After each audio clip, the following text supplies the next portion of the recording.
now the rest of the motorsport world is catching on as well. And tonight he is closer to a Formula One drive than he's ever been. The Williams team has Dixon on their radar and want the chance to see how good he really is.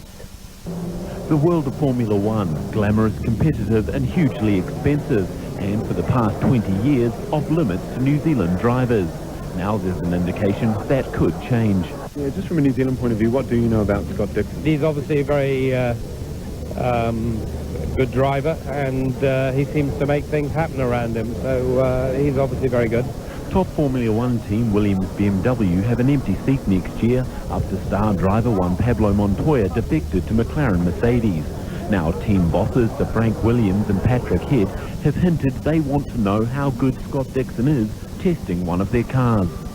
It's quite possible it may happen later in the year, but I don't think necessarily automatically it should follow to say that a drive in Formula One will follow.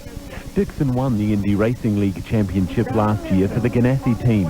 It's the same team Montoya raced with before joining Williams in Formula One. He's in a very good position where he is. You know, going into Formula One, especially after, you know, being in the RL, it's hard because RL is mainly oval, so there's a lot of rumors you might test for Williams. I don't know. I think he'll do pretty good if he would be here.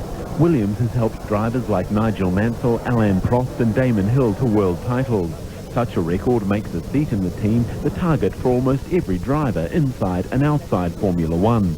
So any test would see Dixon face a massive task to prove he's the team's best option. But it's quite a big step to take somebody from outside Formula One and somebody who's not familiar to Formula One.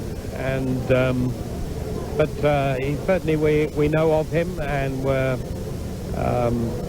certainly we have good interest in him. Being a Grand Prix driver remains one of sport's most elite clubs, but as yet there's no firm details as to when or where a Scott Dixon test with Williams would take place. As with everything in the Grand Prix pit lane, any details remain a closely guarded secret. I think if you get a chance to drive the car, you got to drive the wheels of it and try to show you can do it. You know, that's the way it works here. For now, Dixon will remain in America, racing in Phoenix in a fortnight. Andrew Potter, One News, Melbourne.